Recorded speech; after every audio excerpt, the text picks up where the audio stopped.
Fala pessoal, bom dia, boa tarde, boa noite, seja qualquer horário que vocês estejam assistindo nosso programa, nosso vídeo. Está entrando mais uma edição do programa Tudo Aqui, pelo canal do YouTube da VFVTV, e hoje eu tenho a honra aqui de entrevistar um dos principais jornalistas esportivos do país, Paulo Vinícius Coelho, atualmente trabalha no Sport TV. Tudo bem com você? Vitor, e você? Comigo tá tudo bem.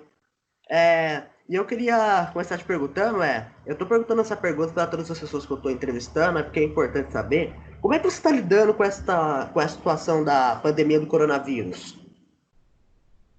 Como todo mundo. É muito triste o que aconteceu, a gente tem que ter um pouco de paciência, todo mundo vai perder um pouco em alguma parte. O que eu consigo fazer, a melhor terapia para mim é trabalhar. Quando eu estou trabalhando, me ajuda a ficar disperso. Sim. Quais são as suas lembranças do seu início no jornalismo esportivo? Você tem 14 anos. Quando eu tinha 14 anos, eu queria muito ser jornalista esportivo. Mas eu só ouvia muito que eu era o garoto tímido, que não ia ganhar dinheiro. Então, passou um tempo para eu tomar a decisão de verdade que eu ia fazer. E eu tomei a decisão com 16 anos. Com 16, eu prestei vestibular com 17, passei na Metodista, em São Bernardo, que era, na época, a melhor faculdade de jornalismo do Brasil, junto com a USP, junto com a ECA, na USP. E nesse mesmo ano de 87, assim que eu fiz 18 anos, eu consegui um freela num jornal chamado Diálogo. Era uma matéria sobre alfaiates. Na verdade, para você ser um jornalista esportivo, a primeira coisa é que você precisa ser um jornalista. E está pronto para fazer matéria de alfaiates. Eu fiz 4 matérias no jornal Diálogo nesse ano de 87. Depois chegou uma nova editora que era ligada ao sindicato e não podia ter estágio, ela me tirou, porque ficou meu barato. Aí eu arrumei outro freela num outro jornal chamado Jornal de São Bernardo, em São Bernardo do Campo, onde eu morava. E no começo de 88 eu arrumei um emprego como repórter na Gazeta do ABC, Gazeta de São Bernardo, que era um jornal também de circulação semanal. Passei a ser o único repórter do jornal. Então eu fiz eleição, eu cobri política, eu cobri variedades, eu fiz matéria de cidades, de buraco de rua, de tudo. Nesse período. Até que eu entrei na revista Ação, na Editora Abril, logo depois de formado em 91, e fui em seguida para a revista Placar. Sim. Como o futebol entrou na sua vida? Primeira vez que eu fui ao estádio de futebol, quem me levou foi meu avô. Meu avô Alexandrino, torcedor da Portuguesa, levou a mim e ao meu irmão para a gente assistir Portuguesa e Juventus no Canindé. Ainda tinha pouco depois da inauguração, isso foi em 75. Esse jogo eu sei por pesquisar que foi dia 29 de março de 75, portanto eu tinha 5 anos. Eu sou de agosto de 69. E eu lembro tudo desse dia. Eu lembro da Portuguesa jogando de branco, eu lembro que a Portuguesa tinha a Tata e o Juventus tinha a Tatá. Eu lembro do Juventus jogando de camisa grená. Eu lembro de descer no intervalo para comprar Guaraná, junto com meu irmão e com meu avô. Lembro de tudo desse dia. A Portuguesa ganhou 2-1. Depois eu fui muito a... Eu era de uma família de portugueses que adoravam futebol. E então eu fui cada vez mais me envolvendo. Comecei a ler sobre futebol, comecei a ler jornal, comecei a ler revista. E fui cada vez mais me metendo nesse mundo. Entendi. PVC, nos anos de 93, 95 e 97, você ganhou os prêmios Abril de melhor matéria de esportes. Sendo assim, eu queria te perguntar, como você faz para fazer uma boa matéria de esportes? Uma boa matéria esportiva?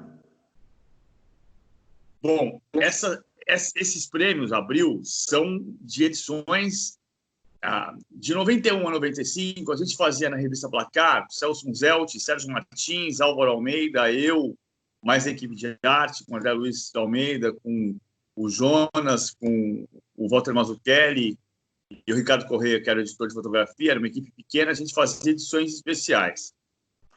Os prêmios Abril de 93 e 95 são dessas edições especiais. O prêmio Abril de 97 é de uma pauta, e aí eu acho que para você fazer uma boa matéria, que é a sua pergunta, tem que nascer de uma boa pauta. Uma boa pauta é uma boa ideia. que nasça de uma curiosidade, de uma suspeita, de uma informação, de um fato. Nesse caso, esse Prêmio Abril de 97, ele é uma boa história, porque a revista me pautou para ir para Amsterdã, a seleção ia jogar lá, mas a seleção jogou na Rússia e na Holanda, mas eles não me mandaram para a Rússia, mandaram só para a Holanda, porque era para fazer a matéria do Amsterdã Arena. Era o estádio mais moderno do mundo, na época. E eu agendei tudo com o Ajax, estava tudo certo. Cheguei em Amsterdã, fomos eu, um infografista, Mário Cano, era dificílimo viajar um infografista, que foi para medir tamanho de cadeira, para fazer os desenhos com absoluta perfeição, e o Alexandre Batibugli, fotógrafo. Os três no mesmo quarto do hotel. Quando eu cheguei no quarto do hotel, embarcar, liguei para o David Hentz, que era o chefe de comunicação do Ajax. Falei, então, estou aqui. Ele falou, como assim? Você não recebeu meu fax? Aquele fax que eu mandei desmarcando tudo. Como desmarcando tudo? Estou aqui. Aí ele falou que só podia me dar uma hora na quinta-feira, era segunda, no sábado. Só podia me dar uma hora na quinta-feira antes do jogo Ajax e AZ. Eu preciso de mais tempo. Ele falou, não, é só que eu posso chegar. Aí eu desliguei o telefone, desesperado. Falei, vamos fazer o retorno do estádio, pelo menos a gente vê o que tem, o que dá para fazer da parte de fora para adiantar alguma coisa antes de quinta-feira.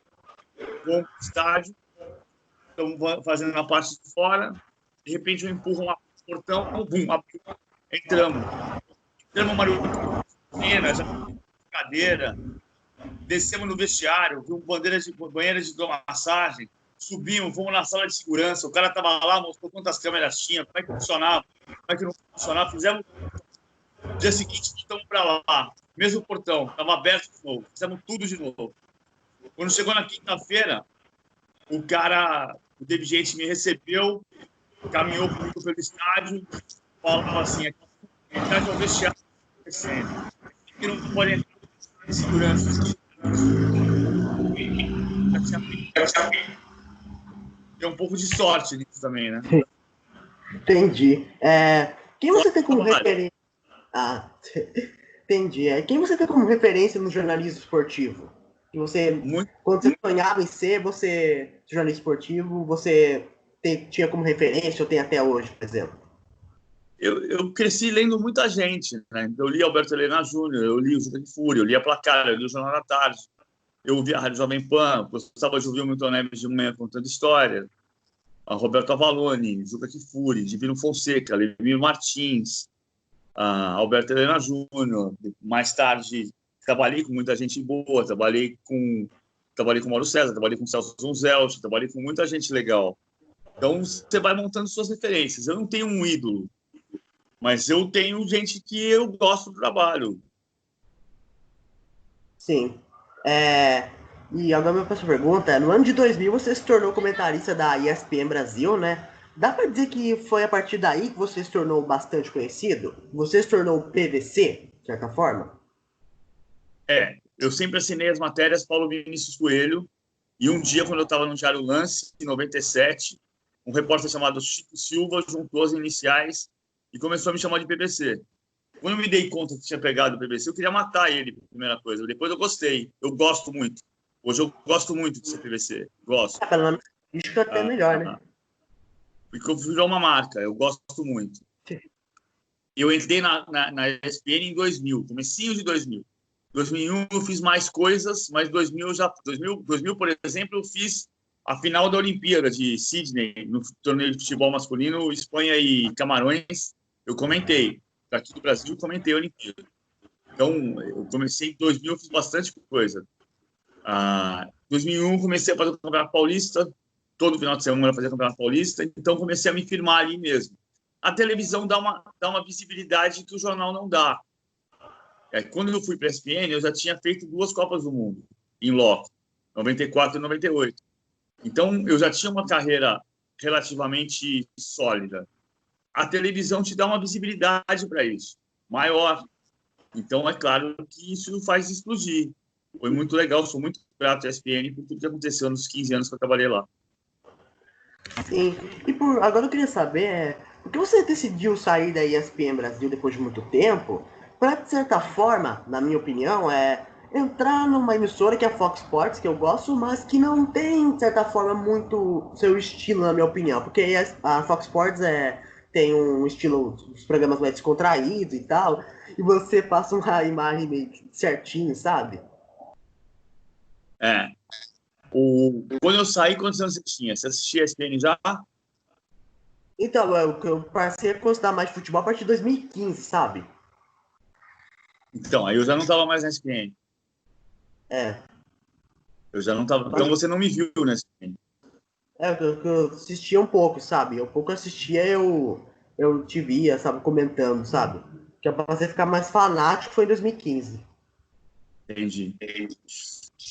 Eu saí da ESPN, muito feliz na ESPN, adoro a ESPN. Eu saí da ESPN quando eu percebi que a ESPN estava mudando.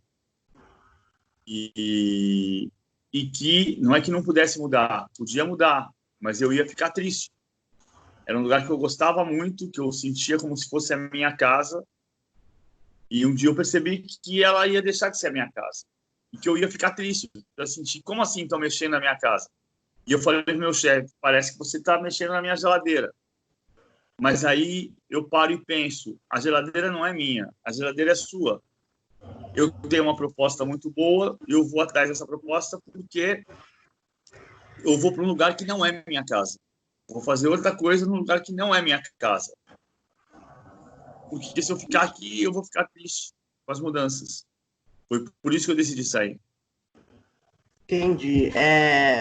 Você tem um campeonato que você gosta mais de comentar, que você, sabe, tem um carinho maior para comentar um campeonato? Eu gosto de todos, cara. Eu gosto de comentar Campeonato Brasileiro, eu gosto de comentar Campeonato Brasileiro, eu não comentei de verdade, né?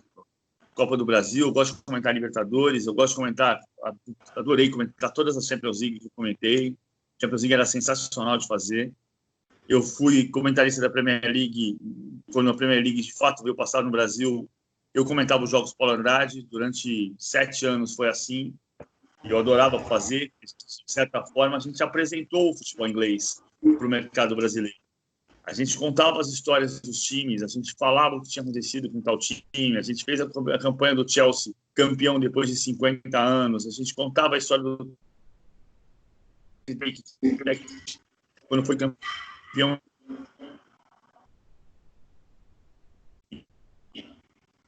acompanhando quando ele ia quebrando cada retão. O campeonato inglês foi muito especial para mim e a Champions League foi muito especial para mim também.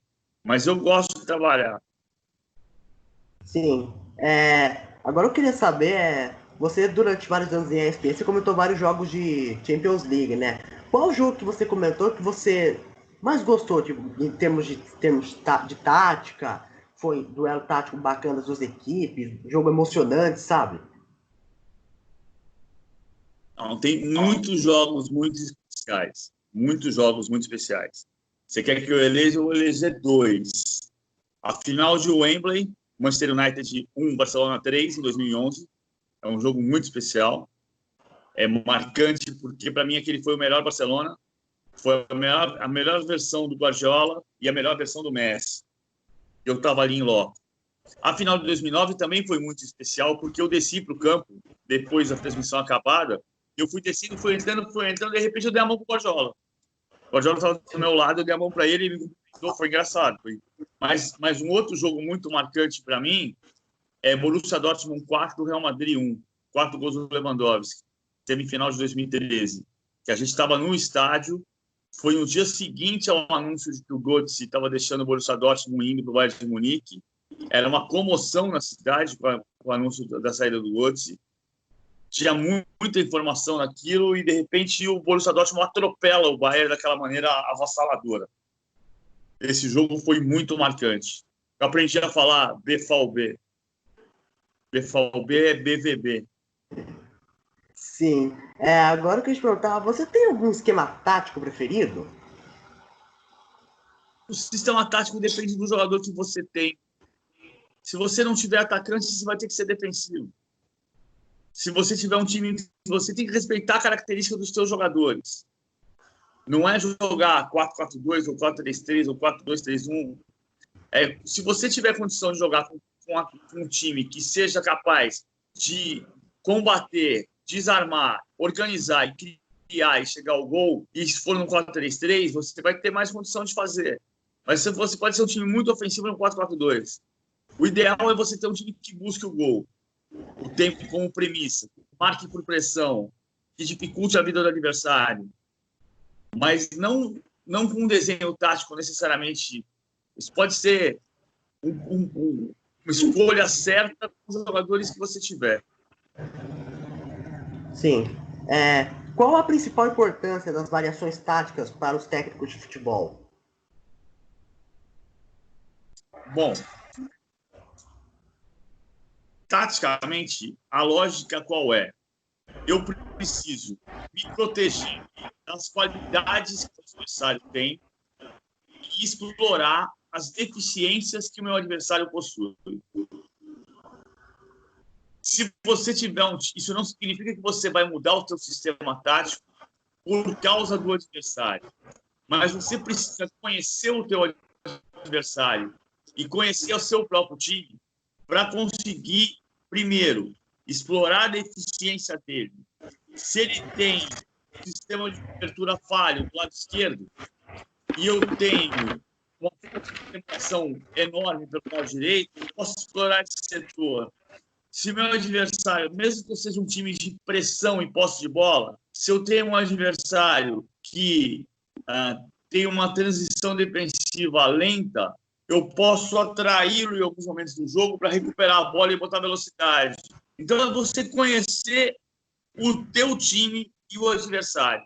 A variação vai depender do que você quer explorar de falha do seu adversário. Sim. E durante sua carreira, você escreveu vários livros, né? E um dos seus livros se chama Taticamente, que reúne... Taticamente, o nome do seu livro, que lançou em 2014, né? Que reúne histórias sobre... História dos esquemas táticos pelo mundo, né? Que você escreveu, inclusive, durante viagens suas, né? E eu queria saber... todo esquema tático tem uma história por trás da sua visão? Não todo o sistema tático, mas assim... Os times muitas vezes se organizam por acaso, mas muitas coisas têm histórias, né? O título do livro brinca com a palavra tática e a palavra mente. Eu não acho que tática mente, mas é um livro que brinca com um jogo de palavras para falar da história das Copas do Mundo do ponto de vista taticamente.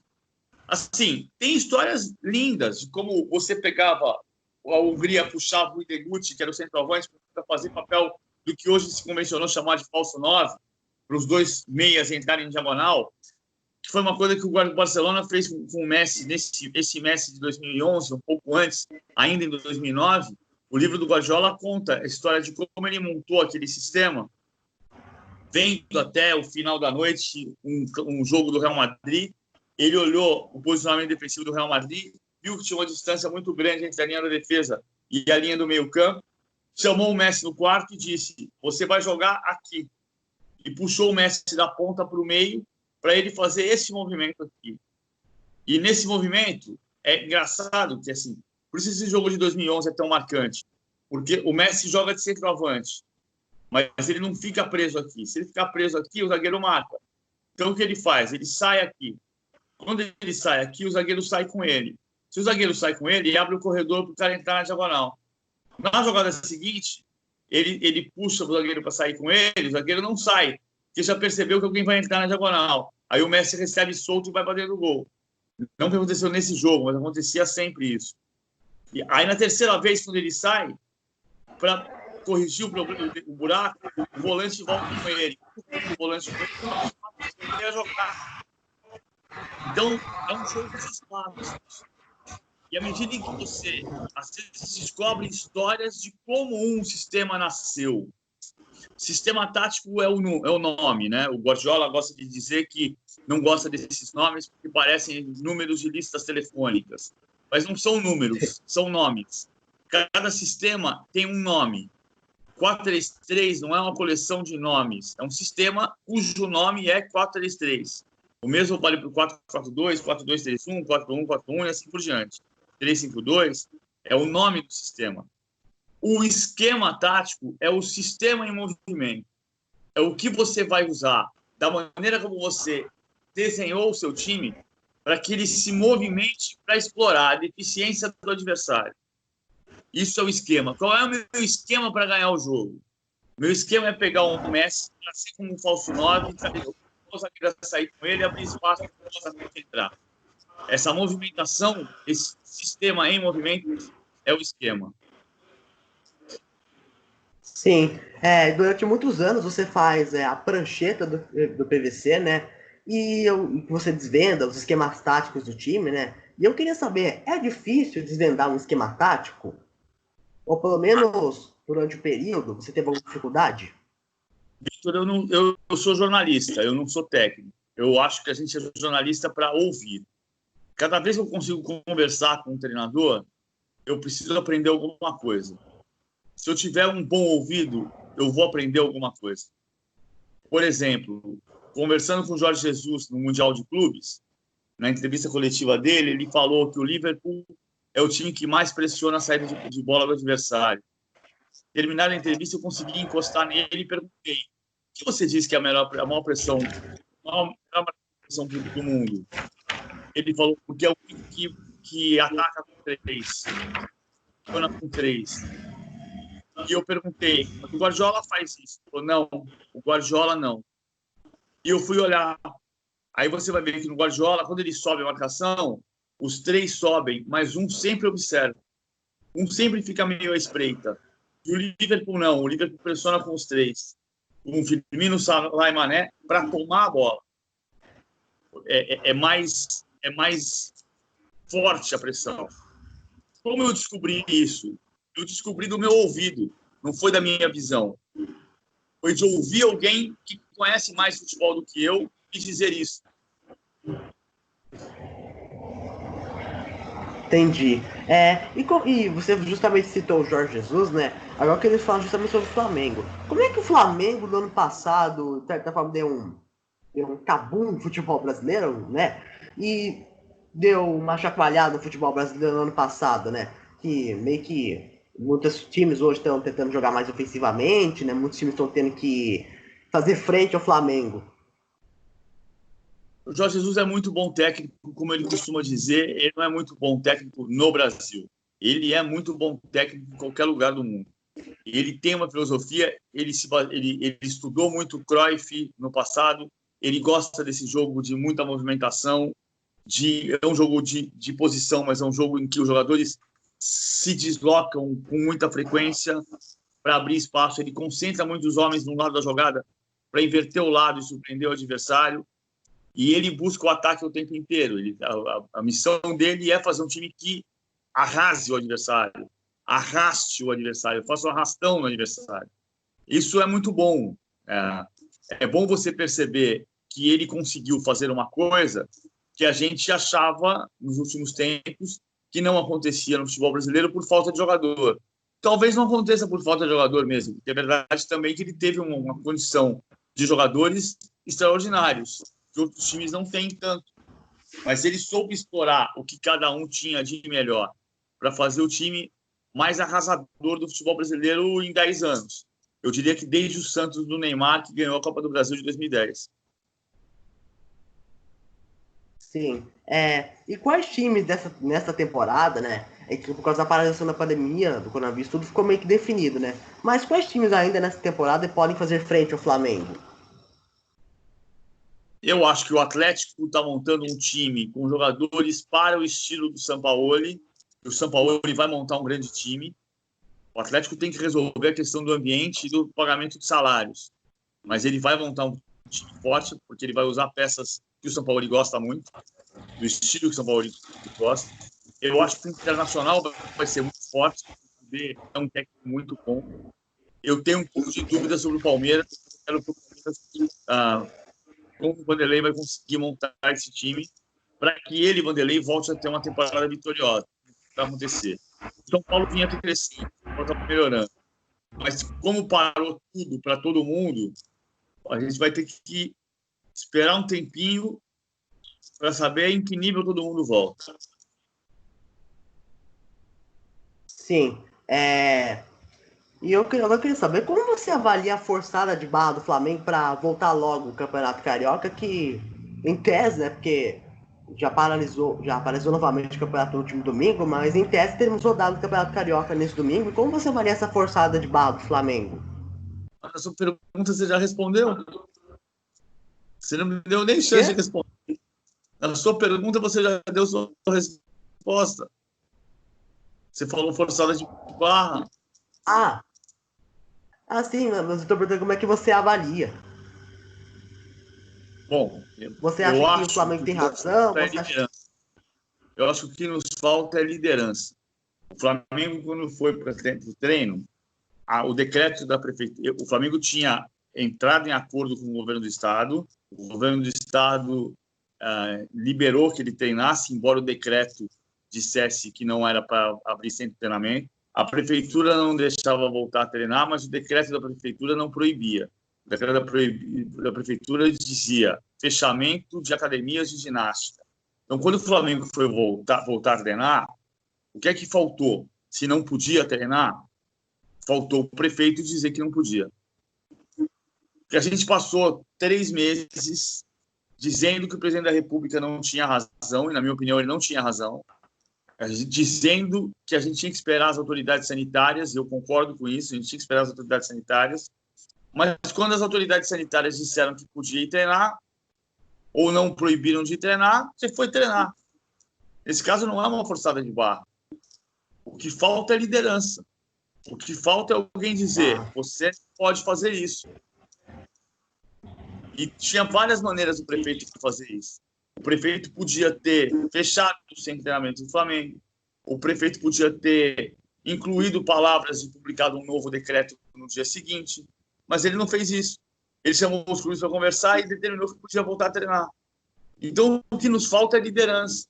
A gente passou 3 meses dizendo que eles precisam esperar as autoridades sanitárias liberarem, e quando elas liberam, a gente não acredita. Não acredita no Rio de Janeiro, não acredita em São Paulo, não acredita em Porto Alegre. Então, temos um problema grave de liderança nesse país. Sim. Agora eu queria te perguntar que também tivemos uma nova MP, né, que permite os clubes mandantes, né, de negociar os direitos de transmissão dos seus jogos. Como é que você avalia essa nova MP? Você acha que é boa para o futebol brasileiro? Você acha que vai tirar benefícios de clubes menores? Como é que você avalia?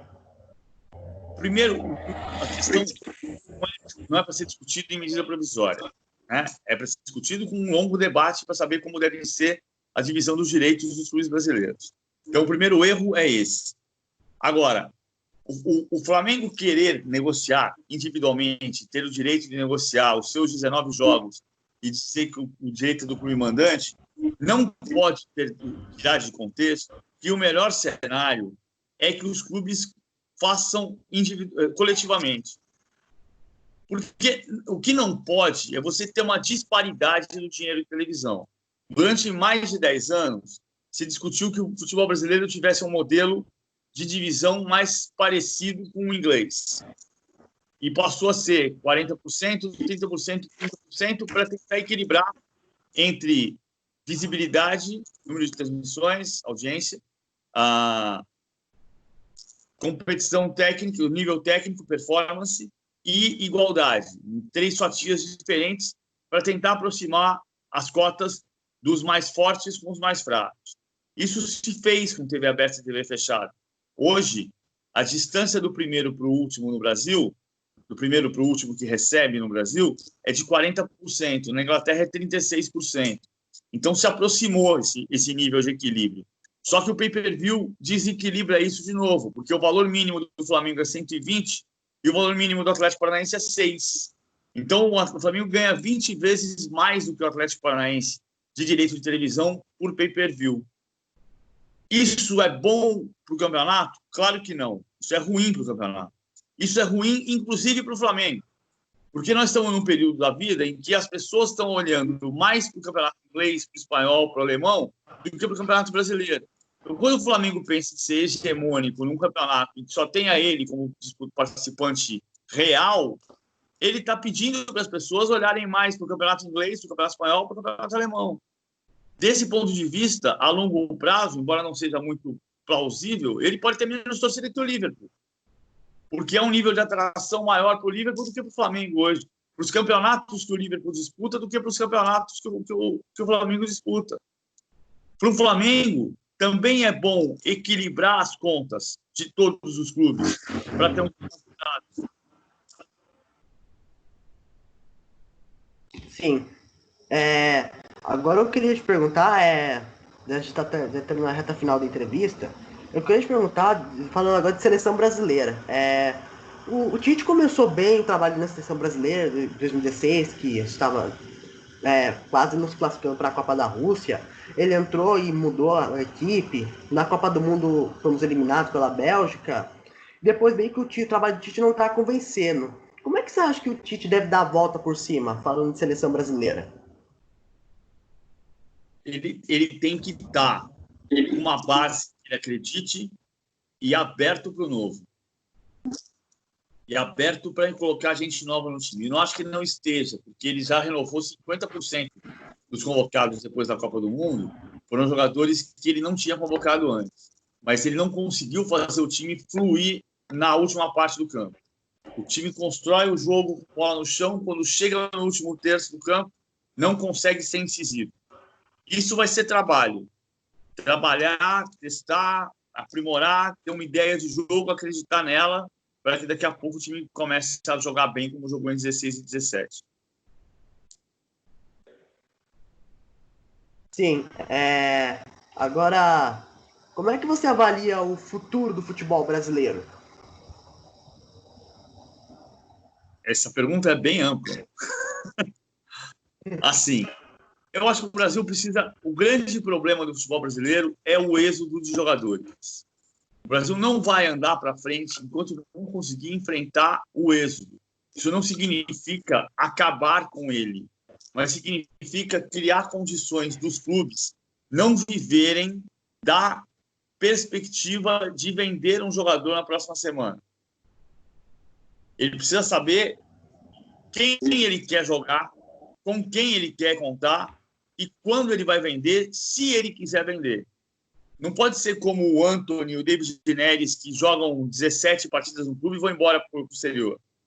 Não tem condição de fazer isso, porque você forma o jogador brasileiro, termina a formação do jogador brasileiro numa outra cultura. Você perde a sua. Então, o problema, tem vários problemas para resolver, mas o grande problema é conseguir criar um campeonato que ganhe relevância para que o jogador queira jogar aqui. Sim, agora eu queria te perguntar, bom, nós teríamos o Campeonato Brasileiro, os campeonatos aqui do Brasil, estendidos para o ano que vem, né, por conta da pandemia, obviamente, né, e até fevereiro é a previsão que estão com previsão de voltar, agosto, e até fevereiro é a previsão para voltar, mas assim, eu queria saber de você acha que a CBF, por conta dessa situação toda, com o Campeonato Brasileiro tendo que se estender para o ano que vem, meio que, de certa forma, ter que tomar uma decisão de, por exemplo, de adaptar o calendário brasileiro ao calendário do futebol europeu? Ou você descarta essa ideia? Hoje não dá para pensar nisso. Primeiro que esse é um debate que a gente tem há mais de 20 anos e que não pode ser feito pela emergência. Agora, tem uma razão objetiva para não ser feito pela emergência, Vitor, que é a seguinte: por que os campeonatos estaduais têm que ser o ponto de reinício da temporada? Porque não tem aeroporto. Tem uma dificuldade de voos enorme. Então, um jogo Grêmio Internacional pelo Campeonato Gaúcho, você consegue fazer em julho, com as liberações das secretarias de saúde. Mas um jogo Internacional e Bahia é muito mais difícil, porque o Inter não vai sair de Porto Alegre de ônibus para jogar em Salvador. Por isso é que é necessário ter esse tempo anterior ao brasileiro. Agora, isso não descarta que tem o debate. acho que não pode ser forçado pela emergência. O grande desafio do calendário não é acabar com os campeonatos estaduais.